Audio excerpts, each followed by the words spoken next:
एक ही दिशा में हम लोग सोच रहे होते हैं तो झगड़े खत्म, है ना। अगर मैं प्लान दिखा के लेट लौटी तो हस्बैंड नाराज होंगे कि अप्रिशिएट करेंगे? किटी पार्टी से लेट लौटो तो मुंह खुला मिलता है। तो अब यहाँ पे मैं एंजॉय भी कर रही हूँ, एप्रिशिएशन भी हो रहा है, और मेरे घर के सारे लोग, कुछ लोग कहते हैं कि मदर इन लॉ है, फादर इन लॉ है, उनकी वजह से नहीं कर पाते हैं और वो लोग हमें सपोर्ट नहीं। थोड़ी सी ज्यादा रिस्पेक्ट कर दो ना, मदर इन लॉ की थोड़ी तारीफ कर दो, क्या चला जाएगा, कौन सा पैसा लूट लेगा कोई। थोड़ी सी मदर इन लॉ की तारीफ कर दो, उनके दो काम थोड़े से और ज्यादा कर दो, थोड़ा सा पेन और बढ़ा। देखो वो आपके लिए क्या नहीं करती, उन्हीं की दुआएं हैं कि मैं यहाँ पे खड़ी हूँ, वो उनका आशीर्वाद है कि आज मैं यहाँ पे खड़ी हूँ। और जो भी चीज आपको बुरी लगती है, जो भी चीज टीज करती है, अगर आप, कई लेडीज मेरे साथ बिजनेस हैं, वो कहती हैं हम सास ससुर के घर में रह रहे हैं और हमें अपना घर चाहिए।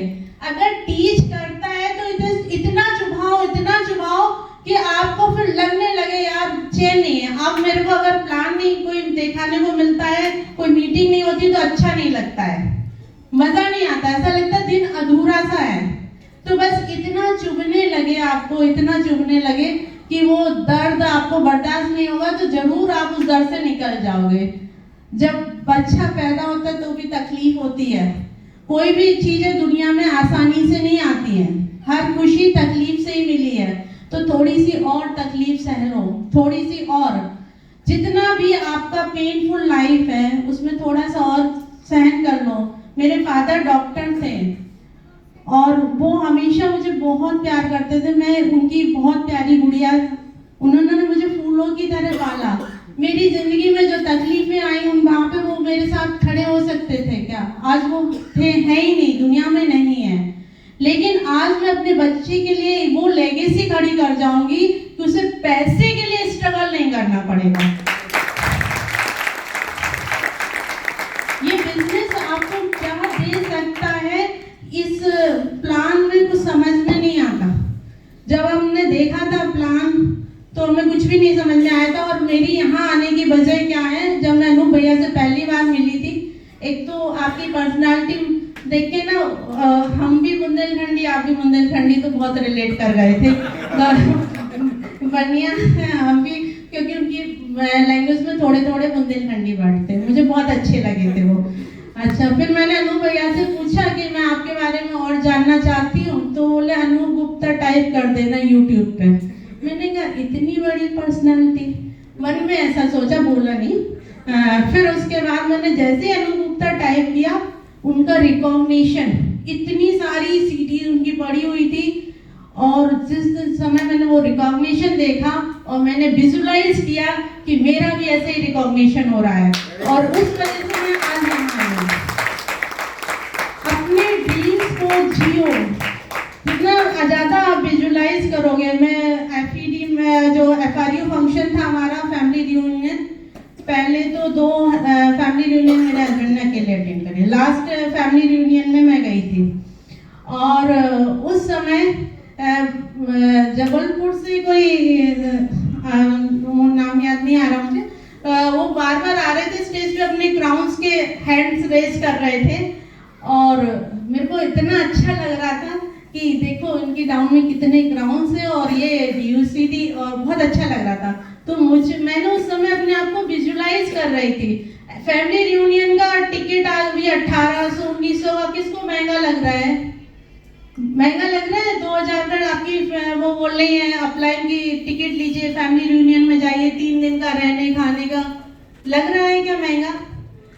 अगर वो 3 दिन का फंक्शन अटेंड करने के बाद आप 1 साल में इस लेवल पे आ जाओ, आपको ये रिकॉग्निशन मिले, तो कितना महंगा है? बिल्कुल कोई कीमत नहीं। एक चेक भी नहीं आपका, एक महीने का 1/5 में आपका वो खर्चा निकल आएगा। 1/5 क्या, बहुत छोटे पार्ट में। तो आप लोग जो बड़े फंक्शंस होते हैं उनमें जाएंगे, तभी आप अपने आप को विजुलाइज, अपने आप को देख पाएंगे। वहां पर आप जब अपने आप को विजुलाइज करेंगे, देखेंगे, और सोचेंगे अपने को। जब भी कोई पिन क्राउन DUCD रिकॉग्नाइज होता था तो मेरी आंखों में आंसू आ जाते थे, इतनी खुशी होती थी क्योंकि मैं अपने आप को वहां देखती थी। यहाँ पे जो भी रिकॉग्नाइज हो उसको, उसमें अपने आप को देखा करिए और बहुत जल्दी आप लोग यहाँ पे आ जाएंगे। और एक चीज आप समझ लीजिए, हार्ड वर्क के अलावा कुछ होता नहीं है। आप ये सोचिए कि हम लोग ऐसे ही आ गए, ऐसे नहीं आ गए। हम लोग ने बहुत मेहनत की और मेहनत करनी पड़ेगी, और मेहनत करने के अलावा ईमानदारी से पैसा कमाने का कोई शॉर्टकट नहीं होता। इससे ज्यादा जो LML है, इसमें जितना शॉर्टकट है, इससे बड़ा शॉर्टकट हो ही नहीं सकता। पैसा लगना नहीं है, टाइम की फ्लेक्सिबिलिटी है। एक दुकान बदल के आप 1 लाख रुपए महीने कमा लो, ये कैसे हो सकता है? ये यही हो सकता है ना, बस इतना रिकॉग्निशन यही मिल सकता, इतना प्यार। तो ये इससे शॉर्टकट रास्ता कोई है नहीं, बस सिस्टम जो अनु भैया ने बताया उसको फॉलो करना है, और जैसे जैसे आप सिस्टम को फॉलो करेंगे आप यहाँ पे आते हैं। Thank you. तो कैसे हैं? अच्छे हैं। वो अभी भी नहीं बोले। कैसे हैं? पीछे वाले भाई साहब नहीं बोल रहे। अच्छे हैं? गुड। सो मेरा नाम अशोक गुप्ता है। बेसिकली मैं मैकेनिकल इंजीनियर हूँ, और थोड़ा सा अपने बारे में बताऊँ। 1994 में मैंने यहीं से BE किया MITS से, और उसके बाद एक जॉब शुरू किया ग्रेसिम इंडस्ट्रीज में एज ए मैकेनिकल इंजीनियर। वहाँ मैं जॉब कर रहा था। लगभग 7 साल मैंने वहाँ जॉब किया। इसी दौरान मुझे एक मल्टीनेशनल कंपनी के बारे में बताया गया और मैंने उसको शुरू भी किया। जानते हैं ना? हेलो। सो उसमें शुरू किया, काम शुरू किया, और करीब 2-2.5 साल 3 साल मैंने वहाँ काम किया जॉब के साथ, और लास्ट का 1 साल करीब जॉब छोड़ के भी किया। बट मैंने जो सोच के काम शुरू किया था वो सब कुछ हुआ नहीं, और वहाँ से निर्णय ले लिया कि वहाँ से 2 निर्णय हुए। एक तो कि मुझे जॉब करना नहीं है, जॉब के लिए मैं बना नहीं हूँ, इसलिए मैंने जॉब छोड़ दिया था। और दूसरा, उस कंपनी के साथ काम करके मैंने जो सोच के काम किया था, जितनी इनकम के लिए काम किया था, जो पैशन मेरा था, उसके हिसाब से जो रिटर्न मिलने चाहिए तो वो नहीं मिल रहे थे। तो अल्टीमेटली निर्णय लिया कि उसको भी नहीं करना। और 2001 के बाद मैंने बहुत सारी मल्टीनेशनल कंपनी के साथ काम किया, उनके लिए फ्रेंचाइज वर्क किया। 2008 तक आते आते मेरे को लगा कि यार ये जो काम कर रहे हैं सारा टेम्परेरी है, क्योंकि हर 2 साल में कंपनी चेंज करनी पड़ती है, कुछ ना कुछ प्रॉब्लम हो जाती है। कभी हम अच्छा कर रहे होते हैं तो कंपनी को प्रॉब्लम होती है, हम अच्छा नहीं कर रहे होते तो भी कंपनी को प्रॉब्लम होती है, राइट। तो 2008 में जाके अपनी खुद की मैन्युफैक्चरिंग यूनिट लगाई। जब मैं कॉलेज से स्टार्ट किया था तब मैंने एक सपना देखा था कि मैं अपनी जिंदगी में अपनी एक फैक्ट्री जरूर लगाऊंगा, और वो 2008 में जाके हमने पूरी की, और अपने लिए मैन्युफैक्चरिंग प्लांट लगाया, उसको चला रहे थे, सब कुछ बढ़िया चल रहा था, कोई कहीं प्रॉब्लम नहीं थी। उसके साथ भी फ्रेंचाइज वर्क भी कर रहा था, 1-2 काम कर रहा था, अच्छी इनकम आ रही थी कहीं, मतलब सब कुछ सेटल था। और 2012 में मुझे एक दिन ब्रेन हेमरेज आया। हेलो। एक दिन ब्रेन हेमरेज आया, और रात का समय था, करीब IPL के मैच चल रहे थे। मैं उसको देख के जैसे ही लेटा अपने बिस्तर पे, और मेरे सर में बहुत तेज दर्द हुआ, जो कि बंद भी नहीं हुआ और कम भी नहीं हुआ, और कंसिस्टेंट चलता रहा। और करीब 36 या 42 घंटे बाद ये रिकॉग्नाइज हुआ था कि मुझे हेमरेज हुआ है। उसके पहले तो ये चल रहा था, लू लग गई, ये हो गया, वो हो गया, ये सब कुछ चल रहा था। और जब वो रिकॉग्नाइज हुआ, यहाँ के न्यूरोलॉजिस्ट ने बताया कि चांसेस बहुत कम है सर्वाइव करने के, दिल्ली ले जाओ, वो ज्यादा बेहतर है। और अल्टीमेटली फैमिली के लोग हमें दिल्ली ले गए, और जब मैं दिल्ली ले जाया जा रहा था तब ये चीज तो मुझे क्लियर हो गई थी कि डॉक्टर ने मेरी फैमिली को बोला है कि सर्वाइव करने के चांसेस कम है। और वहां मैं सोच रहा था कि हमने जो बिजनेस खड़ा किया उसका होने वाला क्या है, वो तो खत्म हो जाने वाला है। क्यों? क्योंकि हर बिजनेस के कुछ लेनदार होते हैं, कुछ देनदार होते हैं, राइट। और जिनको पैसा मुझसे लेना है वो 13वीं का भी इंतजार नहीं करेंगे। हेलो, समझ में आ रही है ना बात? वो 13वीं का इंतजार नहीं करेंगे, उसके पहले कहेंगे पैसा चाहिए। और जिनको मुझे पैसा देना है उनके पते नहीं होंगे। अल्टीमेटली मेरी वाइफ उस बिजनेस को कर नहीं सकती, उसको जानकारी नहीं है उसके बारे में, वो बिजनेस। और मेरा बेटा उस समय तो छोटा था कि वो उसको कर नहीं सकता था। तो क्या होने वाला है? उसको बंद होने वाला है, वो बिजनेस बंद हो जाएगा, और उससे जो पैसा आएगा उस कुछ कर्जदारों को चला जाएगा, थोड़ा बहुत सेविंग में हो जाएगा।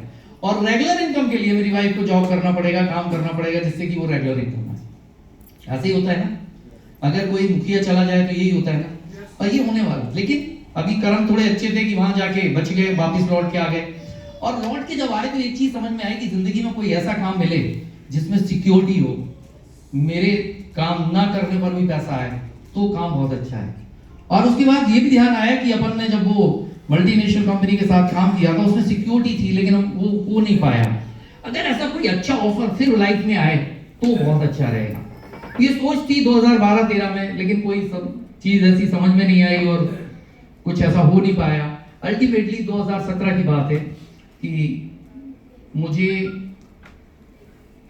अनूप सर, रमन भैया, इन सब से वेस्टीज के बारे में थोड़ी सी व्हाट्सएप पे, फेसबुक पे बात होना शुरू हुई, राइट। और उन्होंने थोड़ी थोड़ी जानकारी दी और मैंने स्पष्ट शब्दों में बोला कि मैं एक बार करके देख चुका हूं, उसमें बहुत कुछ होता नहीं। क्या बोला? सब ऐसे ही बोलते हैं, मैडम बोल देंगे सब ऐसे ही बोलते हैं, मतलब हम सही ट्रैक पे जा रहे थे, सब ऐसे ही बोलते हैं ना, सबसे बोलते हैं, हम भी बोल रहे थे। और जैसा अभी मेरी वाइफ ने बताया, भारत साहब की मीटिंग हुई, अनु भैया यहाँ आए, बैठ के सारी चीजें देखी, समझी, और वहां से उनकी इनकम और उनका जो लाइफस्टाइल, उनके बारे में जब जान के ये चीज क्लियर हुआ कि ये वो बिजनेस है जिसमें कि अगर आदमी 2-3 साल काम करे और एक अच्छे लेवल पर पहुंच जाए और उसके बाद वो परफॉर्म नहीं करता तो भी पैसा आता है, राइट। यानी कि हमें इसी तरह के बिजनेस की, इसी तरह की अपॉर्चुनिटी की तलाश थी और हमने शुरू किया। अनु भैया ने बहुत जबरदस्त चीजें हमें बताई कैसे ये काम किया जा सकता है, बहुत मेहनत की उन्होंने भी, रमन ने भी बहुत काम किया हमारे साथ, और हम लोगों ने धीरे धीरे बिजनेस किया और वो मैं बता ही चुका हूँ गए कैसे, अच्छा कहना शुरू कर दिया और एक दिन अच्छा हो गया, राइट। अभी सबसे बड़ी चीज बताता हूँ, 5 मिनट और बोलूं, 10 मिनट। सबसे बड़ी चीज बताता हूं कि हम क्राउन कैसे गए, जानना चाहेंगे? एक्साइटेड नहीं है लगता है, पीछे आगे के तो एक्साइटेड हमेशा रहते हैं, तभी तो ये बड़े बड़ी पिन बैठी है। पीछे के जानना चाहेंगे क्राउन कैसे गए? हम डायमंड थे और डायमंड में एक ठीक ठाक इनकम मिल रही थी और अपनी फैक्ट्री से ही पैसा आ रहा था, तो दाल रोटी और लाइफ सब कुछ ठीक हो गया था, कोई ऐसी दिक्कत नहीं थी। आपकी इनकम के अलावा 50,000 रुपए आ जाए तो अच्छा लगता है, और सब सेटल हो गया था। और हम डायमंड से क्राउन भी नहीं जा रहे थे, क्योंकि डायमंड पे इतने मजे आ रहे थे कि क्राउन जाने की जगह नहीं थी। ऐसे ही होता ना। और एक दिन हम अवार्ड फंक्शन में गए। कितने लोग गए थे अवार्ड फंक्शन में? बहुत सारे कम लोग गए थे अवार्ड फंक्शन में। अवार्ड फंक्शन में सितंबर में हुआ था। सितंबर में हम अवार्ड फंक्शन में गए, हम डायमंड थे। हम जब इसके पिछली बार अवार्ड फंक्शन में गए थे तो हमारी जो चेयर थी उस पर हमारा नाम लिखा हुआ था और हमको बुके दिया, वो सारा रिकॉग्नाइज किया, बड़ा अच्छा लगा। इस बार गए तो हमारे लिए कुर्सी भी नहीं थी। हमने पूछा भैया क्या हुआ? बोले आपने पिन कहाँ बदली? हेलो, बोले आप तो रुके हुए हो, पिन कहाँ बदली?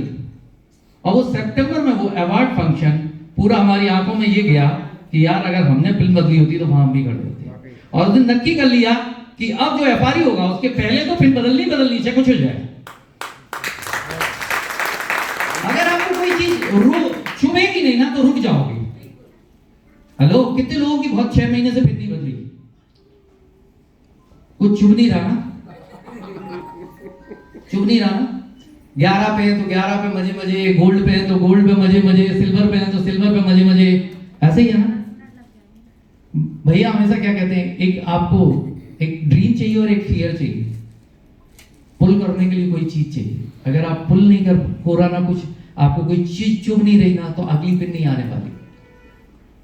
हेलो, ऐसे ही हो रहा है ना। सो अगली पिन अगर आप चाहते हैं आपकी सक्सेस फास्ट हो तो कुछ चीजें चुभनी चाहिए और कुछ आपके सपने होने चाहिए, दोनों का कॉम्बिनेशन होना चाहिए। और जब वो होगा, अभी कितने एफआरयू में कितने लोग जा रहे हैं? गुड। बाकी जो नहीं जा रहे उससे मैं बात करता हूँ, 5 मिनट बात करूंगा फिर खत्म करें। देखिए ये क्या ऐसा फंक्शन है जो इंडिया लेवल पे हम और आपको रिकॉग्नाइज करता है। और दूसरा चीज, इसमें हमारी जो टॉप मेंटरशिप होती है, जिनके चेक 50 लाख, 20 लाख, 25 लाख, 15 लाख, 10 लाख रुपए होते हैं, वो हमको सिखाते हैं बिजनेस कैसे करना है। हेलो, यदि इस तरह के लोग आपको सिखाएं कि बिजनेस कैसे करना है, आप अगले 90 दिन में कैसे 1 लाख रुपए बना सकते हैं, तो क्या आपको लगता है वहां जाना चाहिए? आवाज नहीं आ रही। जाना चाहिए। हो सकता है, देखिए आपके उन 3 दिन में आपके पास बहुत सारे काम होंगे, सारी प्रॉब्लम उन 3 दिन में होंगी, आपके रिलेशन में शादियां भी उन 3 दिनों में होंगी, जितने बीमारी भी आपके घर में उस 3 दिन में आएगी। उन 3 दिन सबसे हार्ड होने वाले हैं। और अगर उन सबके बावजूद आप उस एफआरयू में पहुंच गए तो अगले 90 दिन में आपकी कायाकल्प हो जाने वाली है। टिकट की शॉर्टेज एफआरयू में हमेशा रहती है। अगर आपने अभी तक टिकट बुक नहीं कराया है तो अपनी अपलाइन से आज ही मिलो और अपनी टिकट बुक कराओ, अगर आप कामयाबी चाहते हैं। और जैसा अभी बोल रहे थे, रवि बोल रहे थे कि कथा सुनने आया तो कोई बात ही नहीं, कथा हो गई बहुत सारी, लेकिन अगर वाकई सफलता चाहते हैं उस एफआरयू में जाके देखो आप जैसे लोग कहां पहुंच गए और वो चुभन बना के लाओ कि अगले एफआरयू में मैं वहां पहुंच के जाऊंगा, तब वो काम करेगी, राइट। तो हम बहुत आभारी हैं आप सभी के कि आपने इतनी इज्जत दी। और अनूप भैया ने कभी बताया नहीं था कि मतलब इतने सारे रिकॉग्निशन होगा, गोले बनाए थे, कुछ बोले पैसे आ जाएंगे जरूर, ऐसे ही है ना। तो रिकॉग्निशन भी मिलता है और जो पैसे से कहीं ज्यादा अच्छा होता है। सभी के आभारी हूं मैं बहुत हम लोग कि आप लोगों ने इतना मान सम्मान दिया। और थैंक्स गॉड कि भारल भैया, अनूप जी, रमन जी, ये लोग हमारे साथ हैं जो कि आज हमें सपोर्ट कर पा रहे हैं और हम इस मुकाम तक आए। और सबसे बढ़िया कि जो लोग हमारे साथ आए, जो लोग हमारे ऊपर विश्वास करके आए, और हम हमारा काम है कि उन सबके घर में क्राउन की पिन आए, उन सबके घर में बड़े बड़े चेक आए और उन सबके लिए काम करना है। सो डन डील, मेरी टीम में से या जो भी यहाँ जो लोग ग्वालियर में है, कोई भी व्यक्ति अगर क्राउन जाना चाहता है, कोई भी व्यक्ति सफल होना चाहता है, हम उसकी मदद करने के लिए पूरी तरह तैयार हैं, बशर्ते कि वो खुद करना चाहता है, क्योंकि सबसे पहला निर्णय आपका खुद का होता है। So thank you very much. बहुत